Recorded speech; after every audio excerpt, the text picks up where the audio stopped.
What's up guys, welcome back to my channel Anime Fiction. I'm back with a new episode of What If Naruto Was Teleported to Another World Part 16. And if you did enjoy this video, please give this video a like, and if you're new to my channel and like my content, subscribe and hit the notification bell for more crossover fictions with a twist. Now let's begin this new video. Damnation from the Flames, Chapter 18. The ending is a little dark and gloomy. I knew I had to get to this chapter at some time, but I didn't expect it to be Christmas.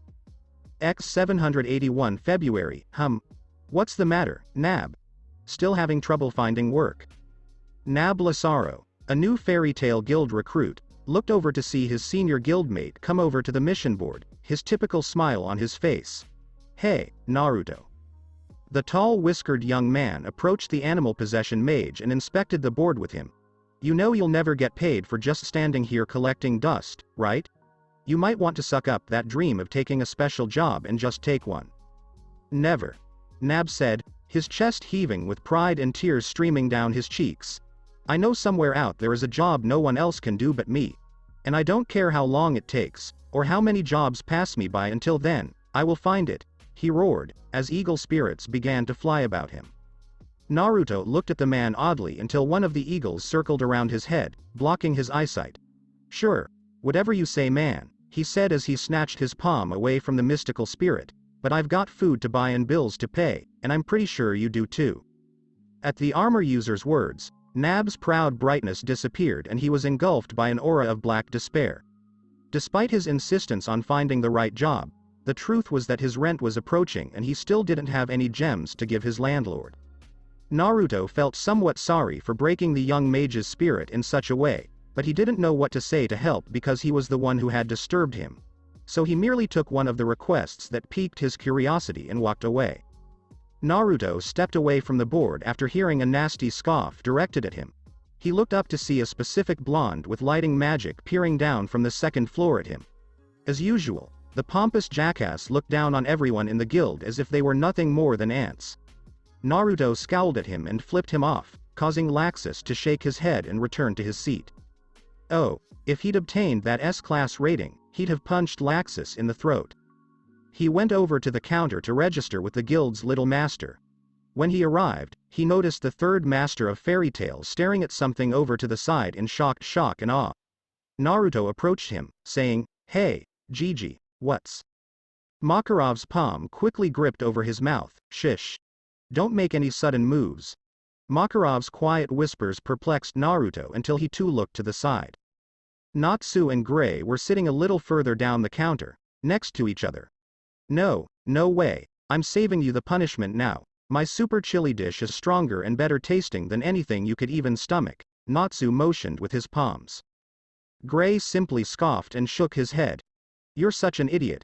I've already told you a dozen times that my frosty Sunday meal has more kick than any spicy crap you put on a plate. Naruto was taken aback as he watched his pals argue in an unusual way. Are they fighting? Without punching the shit out of each other. He came in closer to Makarov's level. It's a freakin' miracle, Makarov exclaimed, wishing he could photograph the moment. Are you going to accept my challenge? You already know I will. They were both facing the counter when Happy plummeted down between them, his hands above his head. They're all ready. Kana and Mira emerged from the opposite side of the bar counter. Kana set up a betting board on the counter, and Mira set out a dish of food for each of them. Place your bets. Place your bets. Who's gonna puss out first? Gray with the plate hotter than sin itself, or Natsu with the dish that could freeze hell. Before the challenge began, the majority of the guild surrounded the two magicians. Naruto and Makarov just stood there, disappointed. Oh, it's just a bet. Well, that's anticlimactic. Don't kill yourself eating this, okay? Mira whispered sweetly. Or do. I really don't give a shit. You ready to lose, Coalnuts? Can't wait to see you cry, Dixicle. Ready. Happy flung down his paws. Go. They started devouring their individual portions right away, not even bothering to chew before swallowing. Gray was having difficulties eating his ramen with extra chili powder on top while Natsu was eating his shaved ice dish with easy ease. Sweat was streaming down his cheeks as his face turned purple and he began to choke on the hot food. Oh no. Gray isn't going to make it. Ha ha ha, see Gray. I told you I was. Natsu gulped down the ice shavings. Everyone turned to gaze at Natsu, who had frozen in position while lowering the spoon into his dish. In pain, he cried at the top of his lungs, "Ah! It's cold. I feel it in the back of my brain." Gray was choking on his dry throat, and Natsu was rolling on the floor, screaming in anguish, as the guild members looked on. Well, Natsu's down, too. Hey, Kana. I want a refund on my bet. Kana and Mira paused in their counting and glanced away from the audience. No refunds after the initial bet, sorry. They fled as the irate throng yelled at them to return their money. While the two lads were writhing on the floor, Naruto and Makarov observed the two girls being chased throughout the guild. Naruto realized what he was doing and lowered his gaze to the request in his hand.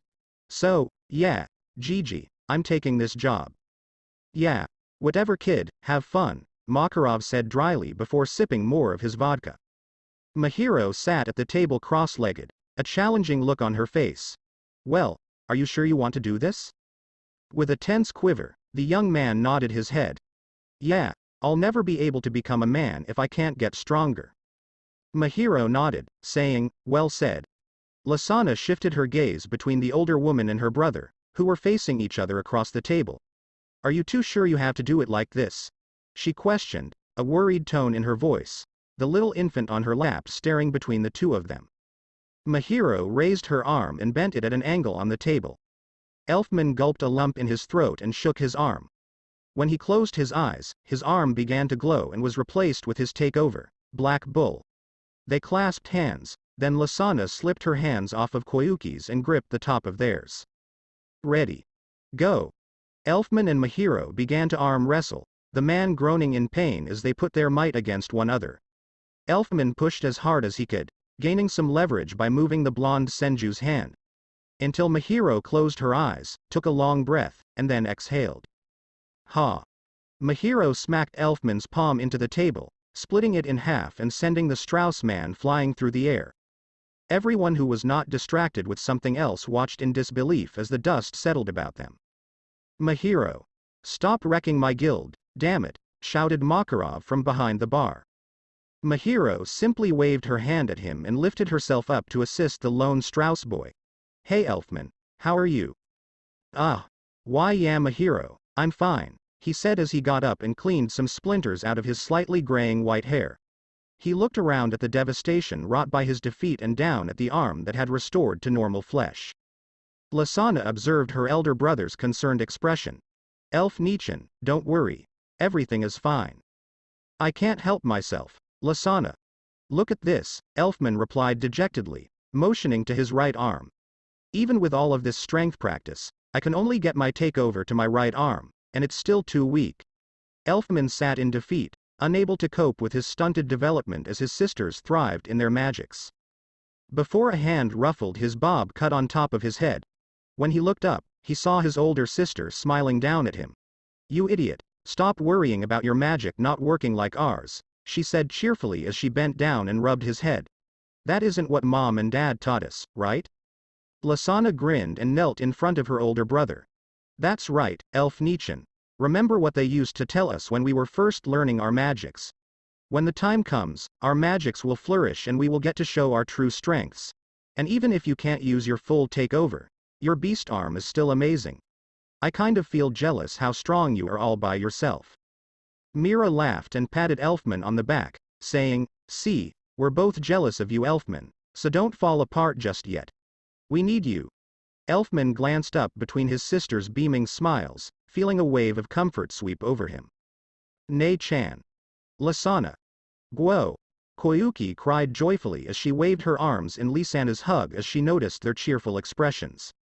See, Koyuki believes in you, too, Lasana said with a smile. Elfman hung his head and hid his eyes for a moment. Oh okay. I promise I'll be a man who never backs down like that. I promise. Some tears streamed down his cheeks as he shielded his eyes from everyone else. Mira and Lasana smiled and knelt down by his side, both smiling. Mahiro stood off to the side and delighted at the siblings' relationship. She enjoyed witnessing the Strauss family's devotion, and she even saw Koyuki join in and hug Elfman's large neck. It reminded her of the first time her mother took her to see Oji-sama when she was about that age. A real, complete family. I see them arguing and bickering so much that I almost forget they can do stuff like this too, Naruto commented as he strolled in from behind Mahiro and stopped at her side, looking at the family hug. But I think they're better off when they're like this. Mahiro simply agreed with a chuckle. So, what are you doing? Going somewhere? She asked the blonde who had grown to her height. Yep. I'm about to leave for work and just wanted to say goodbye. Where are you going? It's a shipping job in Harjin. I just have to make sure a ship can drop off its cargo without any problems and I'll be done. I thought I'd stop by and say hi to Parker Jisan before I go, Naruto said, looking down at the request. When Naruto and Urza traveled down to Harjin to see the little company owner they had grown so fond of, Mahiro took a modest job with them. He was apparently one of the first adults they dealt with outside of the guild, and he left a lasting impression on them. He was gruff, surly, and seemed uninterested in what they had to say, which frequently led to an argument between Naruto and Parker. However, regardless of how he acted, he always listened to what the two young magicians had to say and offered them meals and a place to stay if they needed it. He was perhaps the most stable and responsible parent figure they saw. All right, Mahiro said, nodding her head, say hello to Parker-san for me. And don't go breaking anything, or Master might punish you again. Mira joked as her family moment ended and she returned to her cheeky demeanor. You didn't go and steal another S-class mission to rebel, did you? She said as she approached Naruto with a sarcastic look on her lips. Naruto just shook his head, bored of returning to this subject. No, I'm fine now. I learned my lesson the first time. He sighed, looking out to the side, remembering all the nonsense that happened the first time he stole a mission, never again. Mahiro was still perplexed as to what had caused him such trauma. Come on Naruto. Let's steal one together. I'm still pissed about losing the exam and I want some retribution. I know you do too. Mirajan cried, looking excited and nervous at the prospect. I can literally hear you from here, Mirajan. Makarov cried harshly as Natsu and Gray continued to eat and have their strokes. Naruto chuckled as Mira rolled over to poke the old master in the mouth. I have no idea what you're talking about, Mira. I'll see you guys later, he said as Mira crossed her arms and huffed at Naruto's performance. He was still enraged, she knew. Everyone could tell he was upset since he didn't get to take the promotion exam like the other kids his age. When the matter was brought up and all the participants went away to their testing location, he tried to be calm and hide it around them, but he would tense up and growl a little when reminded about it. He was still furious at Makarov, so he stole the sorcerer weeklies from his back room and posted them on the request board for everyone to see as a joke. They battled about it all day. When the exam was finally over, he completely forgot about the subject. Because whatever rage he felt towards the matter was utterly overshadowed by his joy and pride for one specific person. As Naruto walked through Magnolia's commercial district, he peered up at the gloomy sky and darker clouds that foretold a storm. Then he spotted a towering man in black exhaustingly dragging his feet forward. Yo Gildarts, you're back from the job. How'd it go? The ancient S-class mage sighed exasperatedly and stretched out his sore back. God, it was like a non-stop work trip. I only got to close my eyes on the way there and back. Had to search through the entire mountain range, barely had a chance for a break, and when the job was finally down, I wasn't even allowed to get my second reward from any of the little cuties, he complained, his eyes welling up with tears. Good luck in the future, kid. You're going to need it, he said as he stepped forward, clutching Naruto's shoulder. Huh. A massive shadow appeared behind them, and a forceful voice with a trace of excitement in her tone drew their attention. Gildarts, stop complaining. It could have been much worse. Not by much, kid, he said as he shoved Naruto aside and began going back to the guild. See ya. Naruto gazed at the man's departing back before returning his gaze to his friend and grinned. Urza's confidence, skills, and spirit had grown exponentially since she won the S-class exam, and it was saying a lot for a girl who was already rather outstanding. When she returned home from the exam, it had been a week-long party. When it was finished, Urza chose to tweak her image slightly to coincide with her promotion.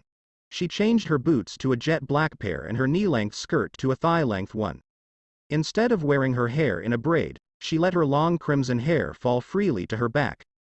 Finally, she changed her base armor for a more fashionable brand from the Heart Cruise firm. Until she discovered that the garment manufacturer did not manufacture armor. So she went there and threatened them in person. They succeeded.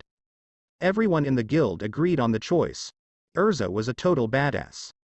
Naruto wasn't going to say it since he knew Mira or Mahiro would use it against him, but he liked the new image. She appeared to be mature. That pleased him. Looks like you gave Gildarts a pretty rough time, he said to his best friend. Well done. Urza drew her large luggage cart behind her before halting and wiping sweat from her brow. Are you about to go off? She asked, smiling at Naruto. When I returned, I thought we could buy something to eat. We can eat when I get back, Naruto said, waving his hand. I'd like to know how your most recent mission went. You go on so many that I feel like I don't see you anymore. Yeah. Urza droned on, her eyes lowered slightly. Naruto? Yeah. Well, we haven't gotten the chance to work together as much since I became an S-class, so. When you get back, do you want to make a real team with me? She said softly to Naruto. When Urza made that offer, Naruto's eyes steadily expanded in surprise. He had never considered forming an official team with her. He never felt compelled to. When they were both free, they simply opted to work together because it felt more natural and easier. And now that she was an S-class, he assumed she'd be able to handle such requests on her own. Why? Why do you ask me? Because you're my friend, stupid. Urza responded with a pleased smile and a raised chest. If I can put together a team, I'd want you on it because I have the most faith in you. Plus, I already know you're capable of taking on more difficult tasks, and this way we can complete them in half the time. Plus, the salary is excellent, and when I was laid off from my previous position, I went all the way down to. Naruto simply observed Urza as she continued to establish her argument, making a variety of gestures and concepts while maintaining a comically serious expression. He just looked at her and smiled, remembering how much they had been by each other's sides when they were requested. Okay. Huh? Urza asked as she made a hand gesture to represent a gigantic bird devouring a little settlement. Okay. All right. Let's form a team, Urza. I'd be delighted. Urza grinned cheerfully and nodded. Great. When I get back, we'll talk about it more. He approached her and raised his arm again, allowing them to perform the arm cross they had gotten accustomed to. Please wish me luck. Urza's arm was crossed with his. Yeah, good luck.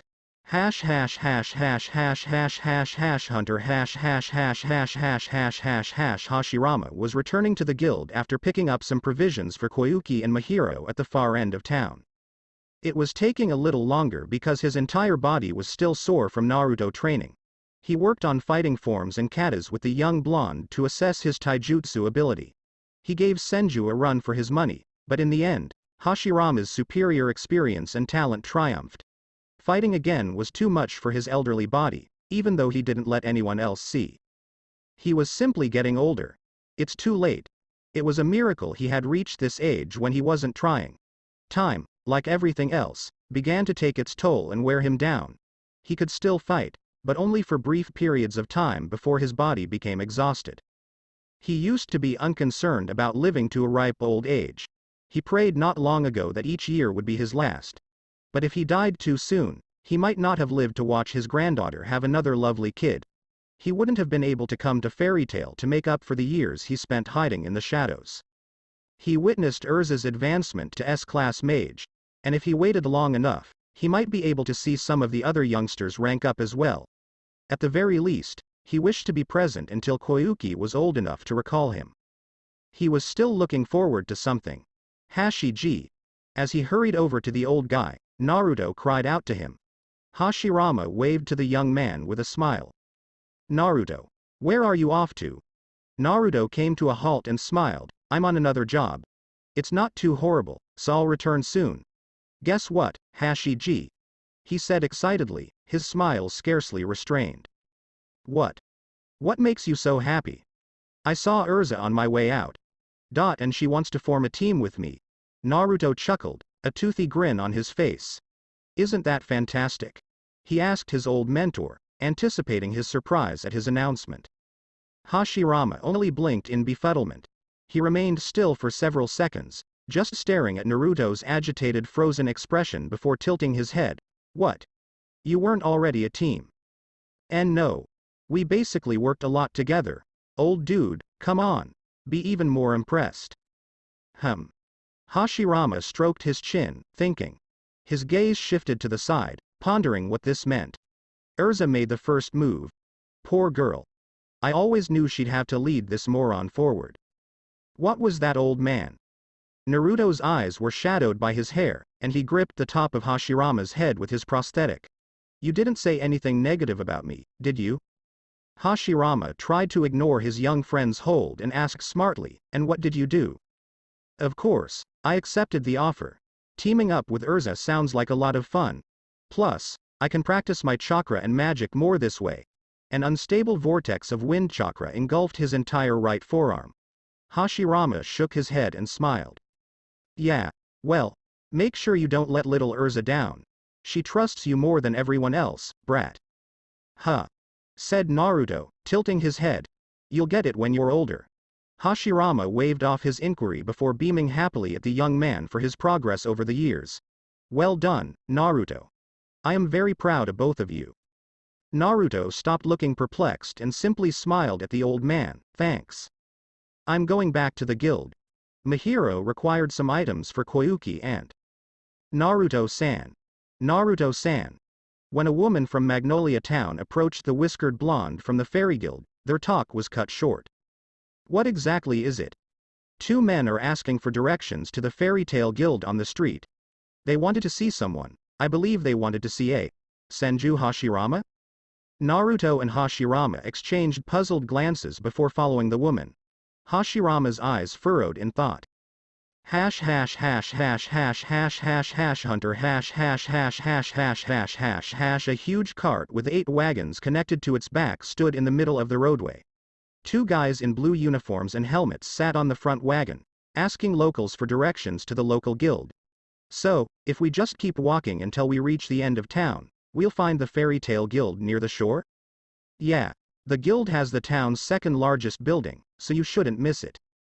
Thank you for your directions, sir. Hey, wait. Naruto dashed up to the soldiers in the wagon, with Hashirama close behind. Hey, I'm from the guild, what's up? Oh, you're from the fairy tale guild. The 2 older males inquired of the younger blonde. That alleviates some of our concerns. Sorry, but do you know if Hashirama Senju-san is still in town? We wanted to say something to him. Yeah, actually, he's right here. Naruto took a step back and signaled for the very old bearded man next to him. Hashirama approached the startled guys cautiously and lowered his head. I'm the Hashirama you were looking for. What can I do for you? Why, you're Hashirama-san. The 2 men said nervously. The elderly gentleman nodded. Both men exchanged glances before the reluctance on their features gave way to smiles. Well, that's great. We have a message for you. What might that be? One of the men cautiously lifted his cap from him. He turned quickly and blasted Naruto with a tremendous fireball, sending the blonde flying down the street. The second man drew a sword from beneath their seat and dove at the old man, striking him in the breast. As Hashirama evaded the strike, the fire user stayed in place and began shooting a torrent of fireballs in all directions, destroying the buildings and stands in their path. As the civilians fled in terror, the middle-aged man chuckled maniacally, relishing his unequaled superiority at the time. As he looked around, he noticed the blonde child he had blasted away standing up from the ground, ignoring the dozens of people racing past him in terror. His left sleeve was gone, and smoke was flowing from his prosthetic arm. Naruto gritted his teeth and brought out the Kokiri sword with one hand while concentrating his wind chakra in the other. The chakra around his fist like a miniature tornado, totally engulfing his hand.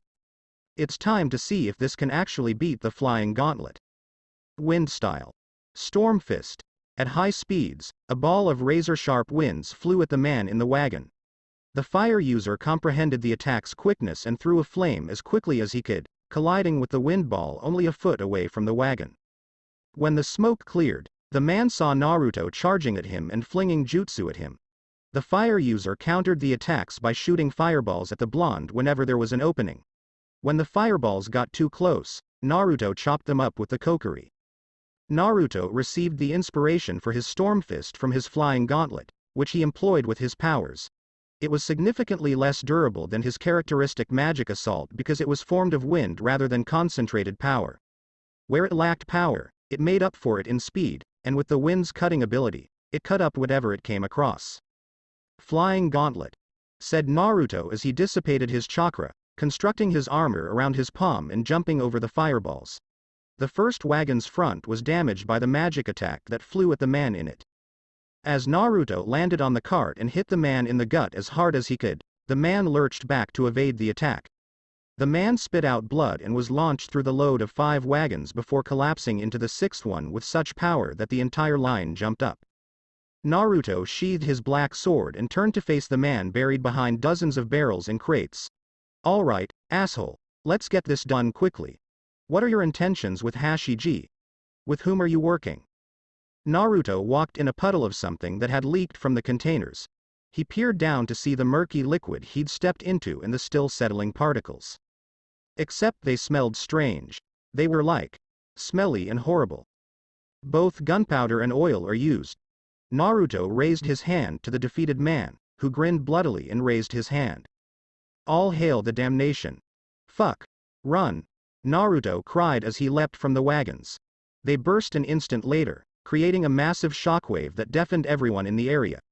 The fire and smoke engulfed the entire town in a cloud of black smoke. The residences in the bomb zone were burnt, and the individuals inside were terribly hurt. Naruto flung his charred cloak and held out the fire sword he'd used to shield himself from the blow. The young man took a deep breath before choking as smoke encircled and obstructed his eyesight from all sides. He clasped his hands together and thrust them out with a wind chakra pulse, blowing away the black cloud. The carts were on fire, and the man was nothing more than a flaming piece beneath the scorched ruins. Everything around him was dark and burnt. He could hear the screams of those around him who were in excruciating pain as a result of the attack. The fires appeared to expand and spread at an unusually rapid rate. Naruto peered around, hoping to spot Hashirama among the pandemonium. Despite the fact that he was nowhere to be found, Naruto felt compelled to assist the injured people around him. He clenched his teeth and moved his gaze to the nearest cry. Hash hash hash hash hash hash hash hash hunter hash hash hash hash hash hash hash hash. The damnation member was pressed against the wall, gasping for breath and clutching his broken arm. He grinned cruelly as he strained to breathe through the steel grasp around his neck. Matzer wasn't joking. You really can't be human. Hashirama drew him forward before smashing him again into the wall. He disregarded the man's anguished shout. What the hell are you doing? Why would you go to such lengths to kill me? Kill you? Said the man, struggling to open one eye. We didn't do this to kill you, did we? That perplexed Hashirama, who narrowed his gaze even further at the stranger. Us attacking, blowing up the town, trying to kill your friend. All of this was just to send you a message, the damnation member grinned. What message? Hashirama demanded of the younger man. From the house of Alexander Sorrento. Hashirama's brow furrowed even more, fear coursing through him as he realized his hunch was correct. He said that this would be enough to get your attention. And what was it that he wanted to say? The damnation member remained silent for a few minutes before opening his eyes with a deranged smile and a frenzied expression. This is the last day. Him. Are you? In some ways, everything that has happened up to this point has come to an end today. He wants you to go to the Fury mountain range, which is 5 kilometers northwest of here, by yourself. If you don't come by sunset, he will kill every man, woman, and child in Magnolia Town until you decide to show yourself, he said, his eyes deepening as he grinned slightly at the old man's desperation. Hashirama bowed his head, his shoulders quivering in frustration. I think you should go. But that's just me. Shut up. Hashirama slammed his fist into the man's liver, shattering the wall behind the damnation member. The man spat blood and bile from his mouth when the great power cracked most of his ribs. Before passing out and sliding into the wall onto the ground, his eyes rolled back in anguish. After holding back on the attack, Hashirama lowered his hand. He cocked his head and gazed out the window at the outskirts of town. Look what I got. We got some herrings and flying fish, Hashirama said as he entered their newest camping grounds with his prize. The other members of the camping group applauded as they glanced towards their leader. Good. We need some protein. Nothing but berries and fruit is wrecking our systems, one of the Anbu commented as he approached his leader and accepted the prize. Hee hee, yeah. The swimmers weren't too bad, but the flyers were a challenge, Hashirama commented as he wiped sweat from his brow. Can't wait to see what they're like on the grill. Hashirama gazed around at everyone's contented expressions as they went about their business. This previous year had been way too difficult. With their original scrolls destroyed and needing to adapt to this new world's environment, they had to start from scratch to recreate the jutsu they used to travel here. And there was always something else in their way. Sorrento, Alexander. Since their first meeting a year ago, the wizard saint had been obsessed with capturing Hashirama and his company.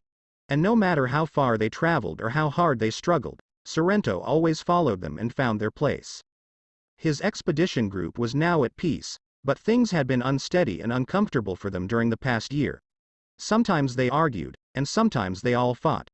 They questioned Hashirama's leadership abilities, and Ango would fight about how tough it was in these circumstances, cursing everyone and ordering them to do it themselves. Despite the fact that they were used to missions that required them to be away from their homes for extended periods of time, this was different, no matter how much they lied to themselves. Another universe, isolated from all reinforcements and has no knowledge of its past. This was unlike anything they'd ever done before. Yukiha, too, had become tired of their predicament. She began blaming Hashirama for everything that transpired a few months after they were stranded here. Why had she abandoned her poor children in Konoha without her? Her motherly side wanted to return home to Tsunade and Nawaki as soon as possible, no matter how much she trusted her father. But yelling and fighting with each other was never going to get them anywhere. And during the last year, they had all learned to adapt to their surroundings, with the Anbu no longer always wearing masks and each member of the expedition changing their attire for something more natural. Everyone felt peaceful right now since they knew Ango's study had reached a breakthrough, and any news like that was welcome to them. Oto-sama. Ango has some good news. Yukiha beckoned her father over to where she sat with their group's lead researcher.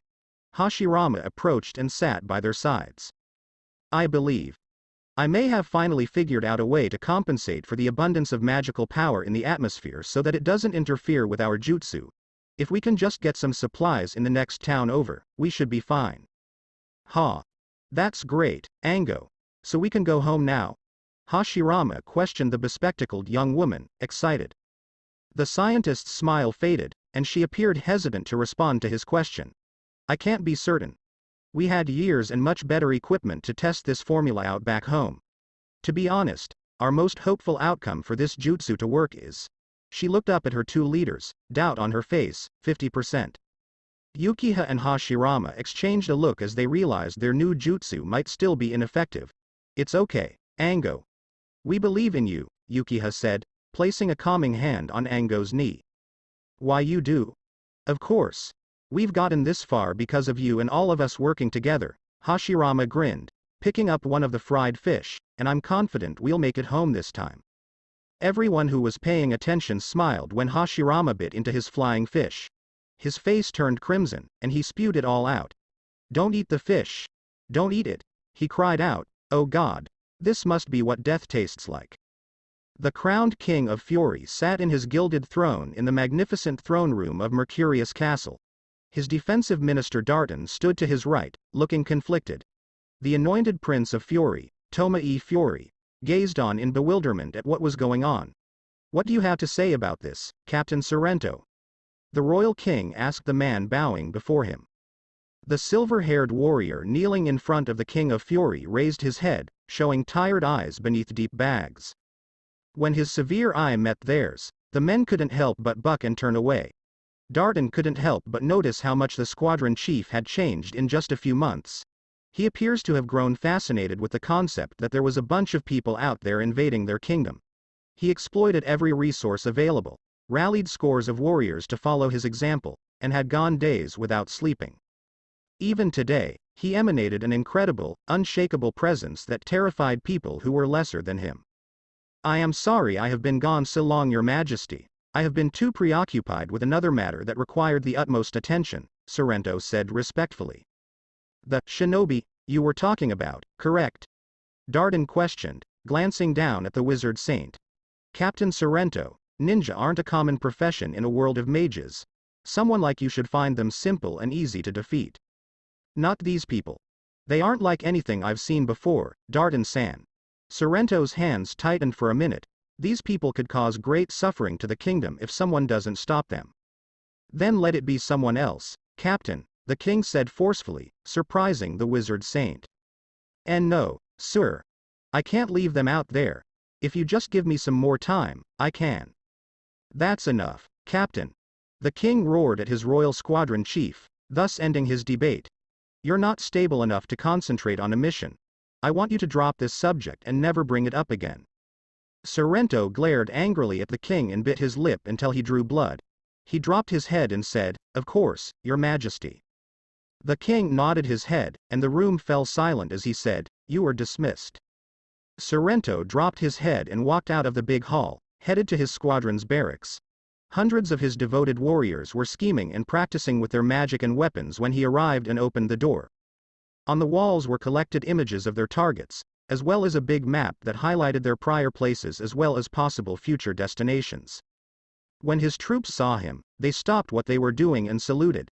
"Captain, what did His Majesty call you for?" He asked why we were gone so frequently and told me to stop chasing after Hashirama and his group. The knights appeared perplexed and conversed with one another. "Are we abandoning the search, sir?" His second in charge inquired of their leader. "No, His Majesty doesn't know how dangerous it is to leave these people alone," Sorrento said, shaking his head. "Even if I'm tried and court-martialed, we will capture those men while we still can." "Yes, sir," said all of the knights in response to their leader's commitment. "Sir." One of his knights came up to him with a dossier in hand. "We have news. The Magical Research Society under the Magical Council created a new ballistic magic weapon. They said it was strong enough to destroy any magic in its path." He saluted his superior and handed the folder to him. Sorrento flipped through the folder, looking intrigued by the concept. "The Jupiter cannon?"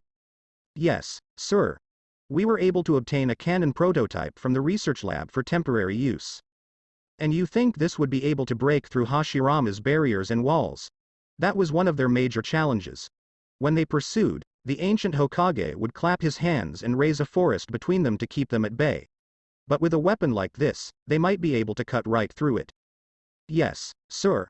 "All right, put it in the cargo wagon and we'll be on our way before first light," he said as he moved to the map. After a year of observing their motions, they had begun to form a pattern. Taking the least traveled path to escape their pursuers, they moved through the mountains and woodlands, stopping at villages for supplies. If they employed this method and deviated from their current location, their next stop would be Tonewa. Hash hash hash hash hash hash hash hash hunter hash hash hash hash hash hash hash hash. Naruto. Naruto. What happened? Urza cried as she hurried closer to the raging fires that were engulfing a section of the town, a dozen fairy mages after her. Naruto attempted to extinguish the flames with his water dragon sword but was forced to stop due to injured bystanders. And no matter how hard he tried to stop them, they just kept spreading. "We got attacked. Some guys were looking for Fairy Tail and I need help. I can't extinguish the fire. It keeps growing. Those guys used oil or something to spread it around." Natsu. Gray, take out those flames. Everyone. Protect the townspeople and get water on those flames. Mahiro said to the rose-haired kid next to her. "Aye, sir." Natsu was pulled into the air by Happy, who soared up from behind him. Natsu began sucking the flames into his mouth, but this only made a minor dent in the total fire. "What the hell? The fire keeps growing." He continued to try to consume it, but he could only slow it down.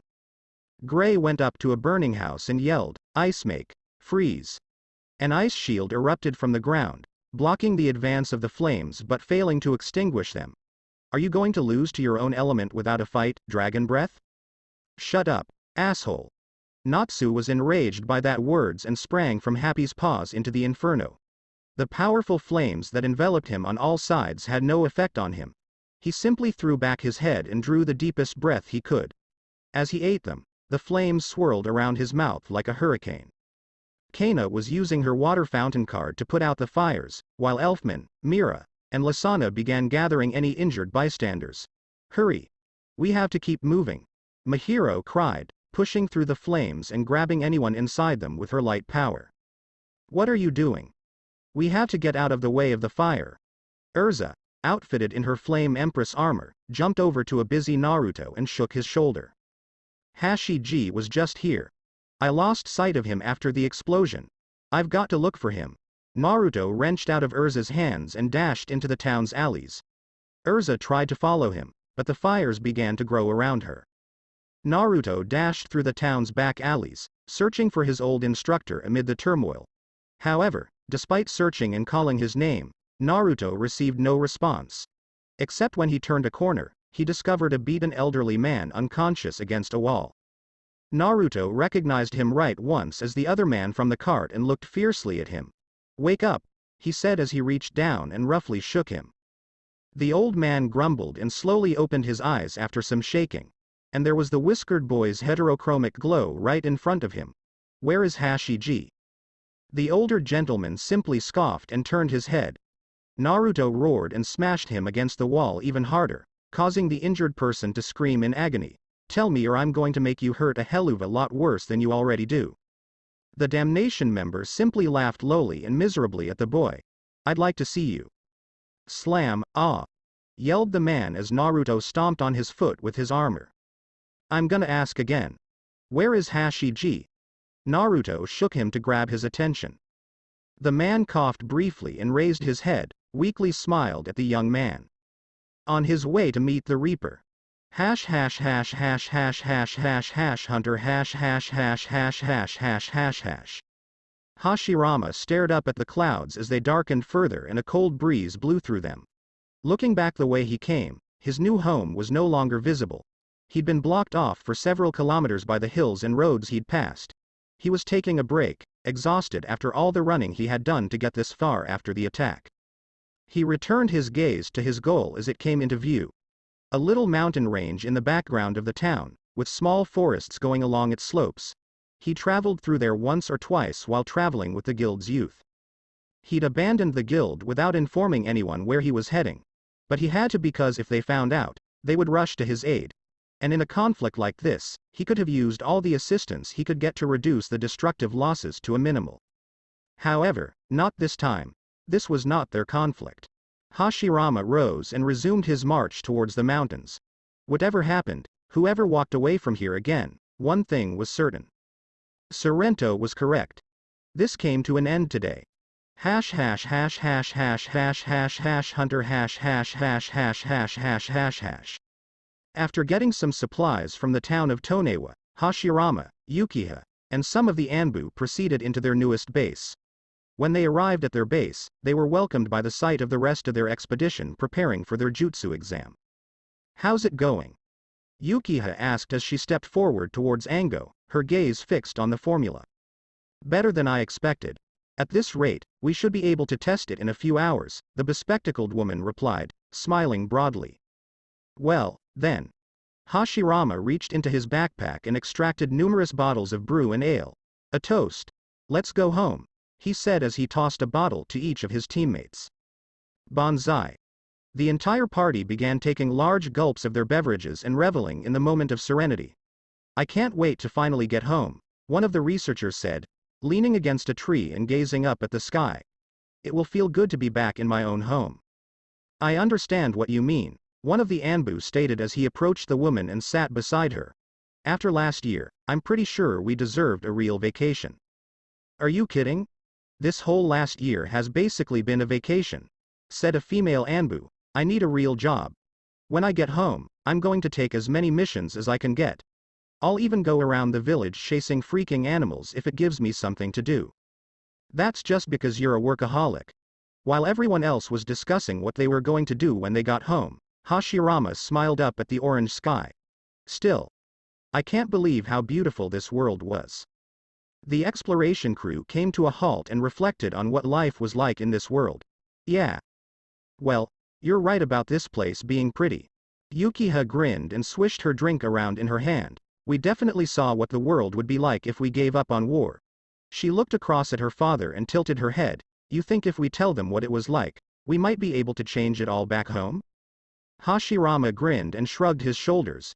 Perhaps, but I'm glad to have seen what true peace looked like, even if it wasn't for long. He sat back and relaxed in the moment, saying, I'm going to miss this place. That's actually quite touching, Hashirama. They were all frozen. A strange yet familiar voice resonated around them. Hashirama carefully lowered the bottle and peered behind him to where he heard the intruder. Sorrento stood above them, surrounded by his devoted warriors and a large car behind them. He had an arrogant look on his face and was smirking at the opposing ninja leader, as if he had finally made the winning move. Hey Alexander. He waved his hand and began walking towards the first Hokage. I nearly didn't believe we'd locate you. It's nearly impossible to catch a true ninja like you all. But I suppose if you give us enough time and allow us to hunt for you, we'll always find you. Hashirama took a step back from the approaching man. Please, Sorrento, stop this. We may return to our own house now. This is no longer necessary. Please. Simply look away. Sorrento shook his head and glanced down at his feet. I believe we've reached the point where we can leave each other alone, like this Hashirama. If there are more individuals like you on the opposite side, even if they aren't as strong as you, it's too dangerous to ignore. As you stated, this world is more tranquil and serene than anything you've seen on the other side. And knowing how far the broken and tired would go to earn their own paradise, you might just come back with an army. We will not. I vow if you let us leave, we'll never return. What about this? Turn yourself in now, and I promise you a fair trial. Or otherwise. Sorrento raised his hand as his shock magic began to develop around it, directing a determined and ironic stare at the group of ninja. We can only put an end to this the way we know how. The ninjas exchanged glances before sliding their feet back. As the soldiers carefully held their swords, the Anbu members searched through their weapon packs. Finally, Hashirama shed his contradictory exterior to show his fierce stare, which shook the entire space around him. Sorrento simply closed his eyes and gently opened them again, saying, so be it. He unleashed his shockwave, annihilating the forest and scattering the ninjas. Sorrento leapt into the air and engaged in combat with Hashirama, matching blow for blow. The Anbu members began fighting the soldiers, with the knights obstructing their immediate assassination attempts and extending the battle. As some knights began to gather their power, Yukiha and the researchers began swiping through their hand signs. The ninjas discovered as they fought that the Cherry Blossom Squadron chief and his men had specifically trained to counter their tactics and maneuvers. Their taijutsu combatants are martial artists, their jutsu are magicians, and their mighty Hokage is an experienced wizard saint. Their mutual conflict began to have an effect on their surroundings as time progressed. The jutsu and magic had utterly destroyed the trees in the land. Some of the ninjas were panting severely, clutching their wounds and trying to avoid the knights. A massive fireball jutsu forced the knights back, threatening to boil them inside their armor. Shocking front. Hashirama braced himself for the force of the shockwave, which sent him tumbling through the dirt and landing on one knee. He coughed out a glob of blood as he lowered his wounded arm. Sorrento's sorcery not only ruined the outside of whatever it touched, but it also sometimes harmed the inside. The sudden change in pressure around the shockwave messed with people's insides and harmed them to varied degrees. With a busted lip, battered face, and shattered armor, Sorrento grinned at his opponent and took a deep stance. Shocker bomb, he said as several balls of shock magic formed around him and flew at the ninjas. Everyone, please move back. Hashirama clenched his hands and utilized his nativity of a world of trees to form a makeshift barrier to protect himself from the deadly magic bombs. The ninjas began to flee as the wooden barrier began to crumble due to the shockwave attack. Sorrento peered through the broken wall to watch the ninjas try to flee their sights. Not again. He yelled angrily as they retreated. Get your weapon ready. As the gigantic cargo wagon disintegrated, revealing a massive metal cannon with a black lacrima at its center, he yelled to his people. Captain. The weapon has finished charging, but its power level has not been calibrated. We require more time too. If we wait any longer, we will lose them again. Look at the cannon. Sorrento roared as his soldiers obeyed his command. The cannon swiveled and aimed towards the retreating ninjas along the valley's curve. An expanding ring resonated across the woodland as its magic began to gather at the tip. Ready. When Hashirama saw the size of the weapon Sorrento had pulled out and heard the loud ringing noise it was generating, he stopped in disbelief. Otou-sama, exclaimed Yukiha and the other ninjas. Keep on running. Aim. Because Hashirama was unable to summon his Rashomon to this planet, all he had was his Mokuton. He clutched his hands and began furiously weaving his trees together in an attempt to form a stronger shield. Yukiha was fleeing, Hashirama was on guard, and Sorrento extended his hand. Jupiter Cannon. Fire! Exclaims the narrator. An enormous black ball of magic flew out of the cannon, destroying the trees in its path and impacting the massive timber and earth wall Hashirama had desperately built. Hashirama stood there watching as the magical cannonball began to burn through his wooden shield and evaporate the earth beneath it. Hashirama continued to try to stop it, but he couldn't construct as quickly as it could destroy. Finally, the magical cannonball pierced the Mokuton shield, and Hashirama faced the incredible might. He dove out of the way, the attack surrounding aura gravely burning his right shoulder and leg. He slid on the floor but quickly pushed himself up, exclaiming, "Yukiha dodge." The Senju woman turned around to view the approaching super weapon. Her eyes were filled with despair as she dodged by the side with Ango by her side and an Anbu member ducking at the opposite end. But by the time the rest of the squad understood what was going on behind them, their corpses were breaking apart and their screams were echoing in the survivors' ears. The knights were cheering when they saw the Jupiter fire was not going away and proceeded to blast down the valley curve. Hashirama, Yukiha, Sorrento, the remaining ninjas, and the knights watched as the Jupiter ball moved slowly towards the town at the valley's bottom. No. No. Sorrento's heart fell almost immediately. Boom mmmmmmmm. The spell landed in the heart of town, erupting in a tremendous cloud of smoke from its crater. The following explosion's heat and shockwave blew away the homes and buildings near Ground Zero. Everyone in the forest watched in anguish as the town's charred ruins began to vanish in the flames, the townspeople's dying screams resounding in their ears even from here. Sorrento knelt, his gaze fixed on the flickering flames of the former town. His devoted followers understood what they had done and began to evacuate, exclaiming, Let's get out of here." Hashirama ignored his wounds and pushed himself up the slope, limping down to the blast site. His respiration was erratic, and his body was damaged and burned, yet he didn't seem to mind. What was going on around him much surpassed his personal injuries. Yukina and Ango stood up and gazed around at the devastation they had witnessed. They remained mute, unable to look away from the tragedy unfolding in front of them. How, man? Yukiha swallowed the stutter and tried, but failed, to compose herself. How many people do you think that is? It's, Ango cried and rubbed her eyes, it's all of them. She choked on her sobs and nearly burst into tears as Yukiha hugged her shoulders and attempted to calm her. Yukiha searched around for an escape route for them to go during the crisis. We have got to get out of here. But the people, they're already gone. We have no other options. We need to take Oto-sama and flee before anyone else notices. Among all the noise, the sound of a mechanical boot pounding into the earth attracted their attention. When the women looked to their side, they saw Sorrento standing there with his head bowed and his eyes closed. He was clutching the Anbu Solidar's body in his palm after he had blown off his head with his shock magic. He slowly raised his head, revealing cold, lifeless, stone-like eyes peering through them. The ninja women took a step back in dread, terrified by the man's sheer empty nothingness. Yukiha-san run. I'll keep him at bay. Ango, no, come on, we can't stop him, please, just go. Ango shoved Yukiha away and blocked Sorrento's advance. The Cherry Blossom Chief Knight didn't register Ango's words of mercy and imploring to simply let them go. He wasn't even bothered as he raised his palm and blew the ladies apart with a shockwave of magic, oblivious to her agonizing screams as blood splashed all over his face. He saw Yukiha try to flee away and gently elevated his hand to aim at her back. However, when he heard screams from the former village of Tonewa, he recognized that there was someone in that town he was more concerned about than the woman fleeing. Hashirama was sprinting through the flaming village, dodging explosions and falling rubble. Hello? Anyone? Please. Ah. Hashirama moved his gaze to where he heard a woman cry wildly from being trapped beneath the rubble. Hold on. I'll be there.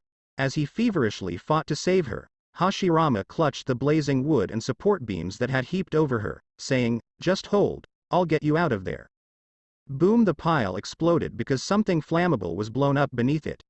Hashirama recoiled from the blast and no longer heard the woman scream. He stood up again, clutching his damaged arm. Is there anyone left? Please, he shouted out in vain, hoping to discover a survivor. A fist dug into Hashirama's cheek, sending him stumbling over the wreckage and debris. He stood up, shivering from the trauma and coughing up blood. When he looked up at the guy who had punched him, he saw the wizard saint, his empty eyes now filled with wrath. Hey Alexander, please. You don't have to. Sorrento punched Hashirama in the cheek, followed by the other. He kicked him in the stomach and raised him up to punch his ribs. He viciously punched and kicked the injured man, beating up on him until blood began to coat his knuckles. I wanted to protect my land, punch, my people, punch, my kingdom. He grabbed the defeated Senju by the collar and lifted him to his level. And you took it all away. He headbutted the man and hurled him forward. Sorrento used his power to enhance his kick to Hashirama in the center of his chest. As blood spurted from his eyes, lips, nose, and ears, Hashirama's eyes widened. He was launched through numerous wrecked buildings before coming to a halt after slamming through a clock tower. Hashirama attempted to pull himself out of the rubble before being blown out the other end by another shockwave. Hashirama's ribs had been fractured, and his skin had been burned and shredded. His arm had been broken, and his leg had been fractured. As Sorrento made his way to him like a machine, blood pooled down his torso. I didn't do any of this, Alex, the Senju said as he rose up to keep the man at bay. We can prevent more individuals from being harmed if you just don't get it, do you? Sorrento murmured and bowed his head, his shoulders shaking. It's too damn late, he exclaimed as he lifted his head, tears streaming down his cheeks. I gave up everything I have worked for, everything I believe in to keep my world safe from your world. He grabbed Hashirama by the collar again. In your war. But now we look just like you. Tell me, Hashirama, was this the peaceful world you strived for? He lifted the bruised guy up and made him look at the destruction around them. Hashirama began to feel the full force of all that was going on, and tears began to gather in his eyes as well. I'm so sorry. I just didn't want any more people to suffer, he sobbed as he clutched the hands that were choking him. You don't have the right to change that just because you want to. You're going to have to figure this out sometime, Hashirama. He lowered him back to his level and cast a broken glance at the Hokage. It is the people who cause the war, not the world. When Hashirama heard those words, his heart fell. You can change the land, your homes, the world, or the universe, but if the people you bring are tainted by war, that's all they'll know. Because your territories were destroyed, you came here to conduct reconnaissance. If we had allowed you to come, you would have brought your homes and nations with you in order to survive. But what would happen if they begged for more? They would use power, bloodshed, and conflict to take over our globe. Because that's all they've ever known. Sorrento only shook his head, tears streaming down his cheeks. Hashirama. Your world was doomed long before you ever came here. Hashirama glanced at the worn guy, his fear, rage, tiredness, and grief all visible on his face. And all he could see in this wizard saint was the face of his best buddy when he killed him in their last battle. The ultimate showdown to determine who would usher in the new ninja world. But even before that, they argued over whether a settlement could be built at all. Previously, it was out of revenge for their lost family. And their superiority in clans, resources, territories, and abilities. Looking back, he realized that all of the peace and harmony he fought for was only possible because he battled. Hashirama's legs gave out and he collapsed to the floor, fear setting him at the knowledge. You're exactly right. Sorrento stumbled back, exclaiming, Ah! We did it! I did it! I cannot Sorrento lowered his hands and wiped away his tears. He turned to face the defeated Senju and pointed his shock magic at him, saying, It's over. Just close your eyes and it'll all be over. Hashirama stared at the rippling magic before closing his eyes and waiting for his end. Shink asterisk as the clock hand from the tower dropped from above, the ground rumbled. When Hashirama noticed the clock hand had chopped up a piece of Sorrento, he glanced up in terror. The metal beam had pierced his skin, leaving a long, deep scar down his right side. His right eye was slashed open, his skull was bleeding, and a portion of his arm was almost totally severed. Sorrento attempted to approach Hashirama but fell, causing blood to gush from his landing. Hashirama was shocked by everything that had happening around him. He forced himself up and staggered out from the settlement, his body weak and damaged from the combat. Oh Oto-sama. Everyone, they're gone. Ango was killed, and so was our team. We've got to. Just go ahead, Yukiha. Yukiha came to a halt when her father murmured those words. No, maybe we could still find a way to. I'm sorry. Hashirama cut her off before pulling off her and limping away. I'm so sorry for what I've done to you, but there's nothing we can do. Or are you just going to give up? Yes, I'm finished, Hashirama remarked, his dejected tone destroying his daughter's strength and determination.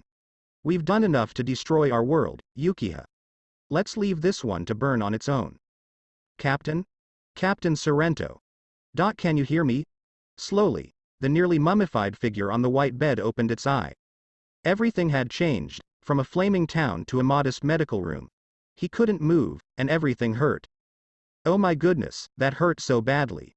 Even resting in bed was excruciating. He was in such much pain that most of what the nurse said was gibberish. Captain, your injuries were far worse than we expected, and we had to keep you in a medically induced coma so your body didn't shut down while we operated. Don't make any unnecessary movements. Enough, nurse. You are dismissed. Sorrento gathered his strength and fixed his gaze on the other speaker in the room. When he finally looked around, he noticed that he was fully surrounded on all sides by knights who were completely focused on him. A captain was among the dozen men who were making their way to his bedside. When Sorrento tried to adjust himself, he realized he was fully bound to the bed. The squad's captain approached him and gazed contemptuously at the wrapped-up, one-eyed man. Alexander Sorrento, you are charged with and held accountable for the following crimes: treason and conspiracy against the Kingdom of Fury, grand theft, and mass murder of over 400 innocent civilians. The truth finally struck the wounded guy as his only apparent wound spread and moistened. You were relieved of your wizard saint status and terminated from your positions as Cherry Blossom Squadron Leader and Chief Royal Knight to His Royal Majesty. You and your men will be held in court for your crimes against the kingdom and mankind. He shook his head and scowled at the war criminal before him. Sorrento began to sob and grieve quietly. His muffled screams began to pierce the bandages, and he began aggressively jerking about in the bed. The wounds on his body began to reopen, and blood began to leak through his bandages. He's gonna kill himself like that. Men, restrain him to the bed. Don't let him go by any means. Before anyone could touch him, his body began to collect his shock magic, and he screamed with stark white eyes. R R R R R A A A H H H H H H H H H H H H H H H H hash hash hash hash hash hash hash hash hunter hash hash hash hash hash hash hash hash. He remembers killing the men who were going to arrest him for his crimes. He recalls fleeing the facility as everyone within a 5-mile radius began looking for him. He remembers running even as his body shattered apart and blood dripped down his legs. It was like a new wound in his psyche that would never heal, something he would never forget. He slowly opened his eyes, one a fading gray color and the other milky white from scarring down his right side. He gazed down at the elderly man who had made his way into the mountains and up at the other elderly man. Sorrento chuckled, I almost didn't think you were going to come. Hashirama raised his gaze to the black uniformed soldier, a small symbol on his breast depicting a fist covered in flames. He was high in the tree, surrounded by a huge man and a thin woman, both of whom had varied smiles on their faces. Even though they were hidden, Hashirama was aware that there were many more individuals around. Well, you asked me to come, and I couldn't just ignore you, not after everything that's happened. He rubbed his shoulders and glanced up at his old opponent. Thank you for being so thoughtful, but I was sure you'd brought at least a few reinforcements with you to fight. No one else needed to get involved in my fight. Hashirama shook his head, but I can tell it wasn't the same idea for you. He sneered at Sorrento, you might as well call them all out, no point hiding them anymore. Damnation's leader clasped his hands and laughed at the attitude and ferocity he hadn't seen in years. Hundreds of Damnation army soldiers sprung out of the trees and earth all around them. They all emerged with twisted smiles and malicious eyes, brandishing their weapons at the elderly guy at the heart of their forces. 527 men and women from our group's 3 factions, which is more than 2/3 of our entire collected army we brought with us here, but hey, you're worth it. Sorrento leapt from the tree and landed on the ground, hands in his pockets and a pleasant look around the jungle. Do you know exactly how long it's been since I last saw you? 50 years, 2 months, and 13 days. I won't go into minutes and seconds because I lost count a while back. He stepped several meters away from the elderly Senju and looked him over, saying, "You got old. What were you expecting? I age just like everyone else." He returned his gaze to the former saint. "You've changed quite a bit as well." "Well, I've always had gray hair, so the change to white wasn't too bad for me, and it didn't take long for me to learn to work with only one eye. I wasn't talking about your physical appearance." Sorrento smiled briefly and ran his hand over his damnation symbol. "Everyone thinks I'm evil, and I delude myself into thinking that what I'm doing now is for the good and justice of the kingdom, but the truth is I know I'm a monster, because I've changed since the Tonewa incident. Since then, I have waged war on this entire world, and its power, resources, and security have increased 100 times. So how do I help? I become the symbol of their hatred, the one thing they all agree to hate against, and I gather every scumbag and criminal I find to be a part of my group. We said we are doing this all for justice, but if I can be painfully honest with you, if we are all going to hell, we are all going to hell." Hashirama felt a chill run down his spine as the mage explained his new outlook on life in a cold, heartless tone. What happens with them? He wondered as he looked around at the men surrounding him. They are all people I brought with me to help fight Fairy Tail, and while I know we are strong, rumors about that place usually come true. Please don't do that. They have nothing to do with this. Oh, I think they do. Sorrento crossed his arms and began to reflect. I know you have family in that guild, and I know they will carry on the same tainted blood and experience you had with you after all this time, and if they hid you after all this time, they betrayed their nation and everything it stands for. He smiled and tilted his head, kinda like me. Hashirama. This fight will be over now. You don't have to feel any sort of obligation to the people at that guild. You've lived and suffered enough for your pain. Just tell me you want it over and I'll snap your neck, quick and painless. You at least deserve that much." Hashirama had a sorrowful expression on his face and shook his head dejectedly. "That's enough for me," exclaimed one of the damnation subordinates as he saw their victim refuse a painless death. The prospect of eliminating the major target of their entire group before slaughtering a full guild was simply too appealing for him to pass up. It didn't matter what Sorrento, Uvajan, or Captain Marika said later, as long as he got a kill, that was all that mattered. Snap! Everyone in the jungle watched in horror as the wrinkly old Senju dug his fist so far into the damnation member that his hand appeared through the rear of his skin, obliterating the bones and mulching the organs. The damnation member flew past Sorrento's head, destroying the tree on which the two generals were seated. Hashirama strengthened his grip on the fist he was attacking with. "Years ago, if you had made that offer to me, I would have taken it without hesitation, but you see." He tightened both hands and lowered them to his side. "I met this little redhead a few years ago who lectured me about dying out and leaving this world in peace. She said if I made a mistake, something I couldn't live with myself if I left it alone, I have a duty to fix it." He raised his head, his eyes filled with more will and fury than they had in a half-century. The pressure from his body broke the ground around him, frightening the 500 magicians that surrounded him. Because they were terrified of battling a creature like this, even if they were murderous criminals and the lowest slime of existence. "Send your men, Alexander, and show them why they'll never be able to reach Fairy Tail." Except for Sorrento, who simply grinned as the huge strain swept over him like a frigid wind. It seemed very nostalgic. "You know, I actually prefer that answer." He snapped his fingers, and his army pushed forward, him at the rear as his men flooded the area. The ground exploded right in the middle of the crowd. Hashirama was dashing around, causing more devastation than anyone would expect a guy over 100 years old to be capable of. His body couldn't hold out for long in a battle, but it sure could hurt. He deflected their blows, evaded their swipes, removed their weapons, and beat them to the ground.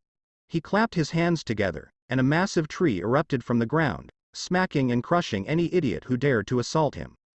Senju had to confess that going all out after all this time felt fucking incredible. A young woman with dark hair ran up the trunk like it was a carnival performance, jumping through the swinging trees. She leapt into the air and kicked Hashirama, the old man intercepting the assault with the back of his arm. He swung his deadly punches and lightning-quick kicks, but the woman just countered and stopped them all. Wow. This gal was incredible. He had the advantage in terms of speed and force, but this female could have equaled him in terms of sheer taijutsu talent.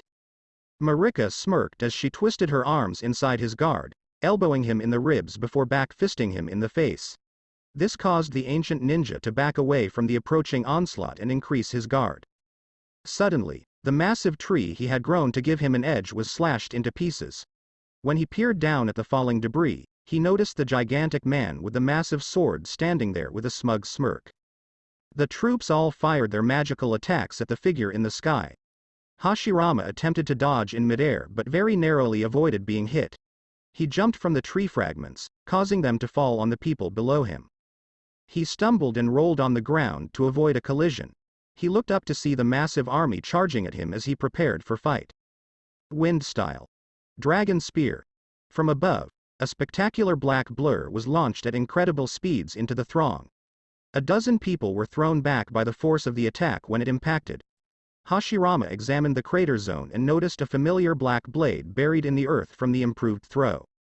When he peered over his shoulder, he saw a blonde blur spinning through the air, holding a dull sword. He landed on the ground, slamming the sword into the ground. An enormous rift in the earth hurled boulders at the army's hidden men and raised massive rocks from the ground.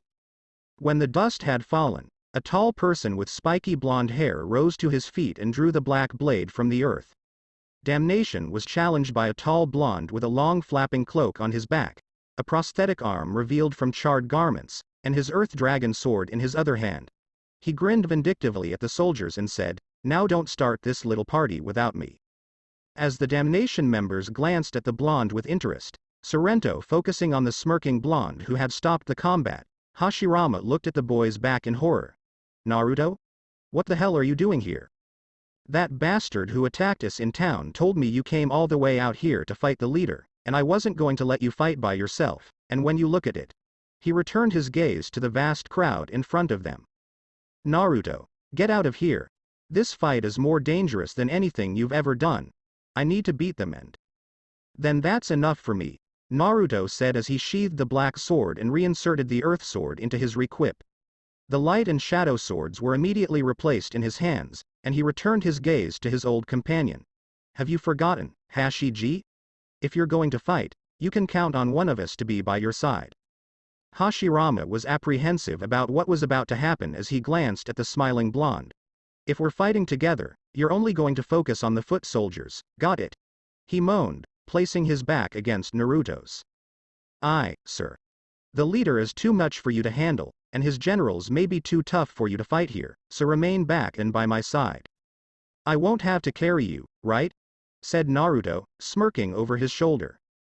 "Don't get cocky, brat," Hashirama joked. They charged into battle, facing the encircling men.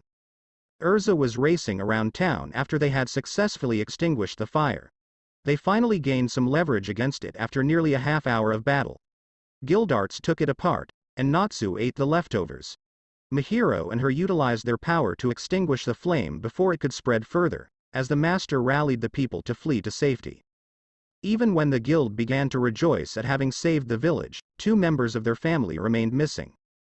"Anything? Still can't find them. Naruto, Hashirama-ji-chan. Where have you gone?"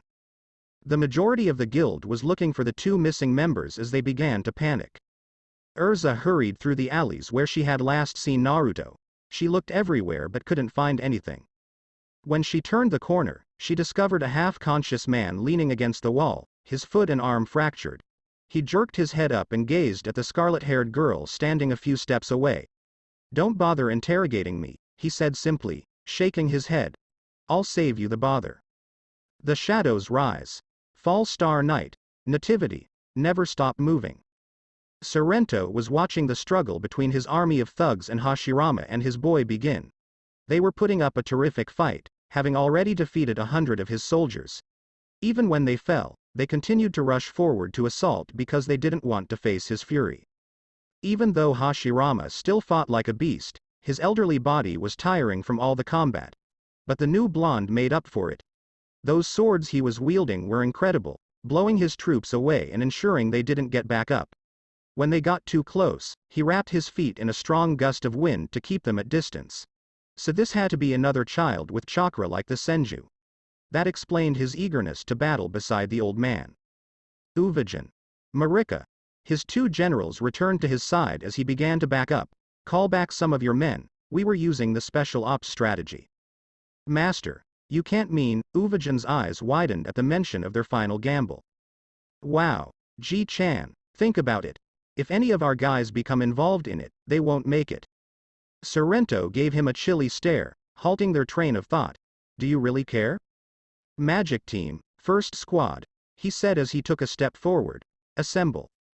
10 men and women ran up to his side from the battlefield. Every now and then, he'd come across someone with a strong magical power and a talent for creating magical seals. And it was here that his time with the wizard saints paid off. Sorrento began weaving a magical seal in front of him, with 11 other damnation members following suit. The power they began to amass had an impact on the world around them and fractured the ground underneath them. With the swarm of people charging him, Naruto began to feel overwhelmed. They all started grabbing at him and shooting at him, but it was pointless because he was covered in armor. But he couldn't get free. What the hell are they doing? Get off. Hashirama was experiencing the same issue, as he was now being pinned down by damnation warriors. He attempted to flee, asking why they were attempting to keep him in place like. Before he looked up, his eyes widened with awareness. 11 totally completed magical seals, led by Sorrento, were aimed in their direction. He could see the master of the army smiling in victory even through the magical seal. Naruto! Naruto! Naruto! Hashirama yelled as he yanked himself out of the pile as hard as he could and jumped towards the younger blonde who was being restrained. Naruto knew as the ancient ninja sailed through the air that the people holding him down had no idea what they were doing. That practically all of Damnation's remaining members had fled the battlefield in terror. He looked up to find 11 magical seals aiming directly at them, with no regard for their friends still in the line of fire. Sorrento declared an attack as Hashirama was about to go for his beloved friend. Abyssal break. A dazzling light blanketed the entire mountain in white light. The mountains resonated with a faint ringing. And the combined attack of 11 simultaneous abyss breaks absolutely destroyed everything in its path. Even Damnation members were taken aback by how the banned spell had entirely melted a mountain's valley and land into nothing but dust. And there were no survivors. To be continued. That's it for this podcast. Thanks for listening to this video. I hope you did enjoy this Naruto story, and if you did, like, share and subscribe for more. And thank you all for happy support, and have a great day.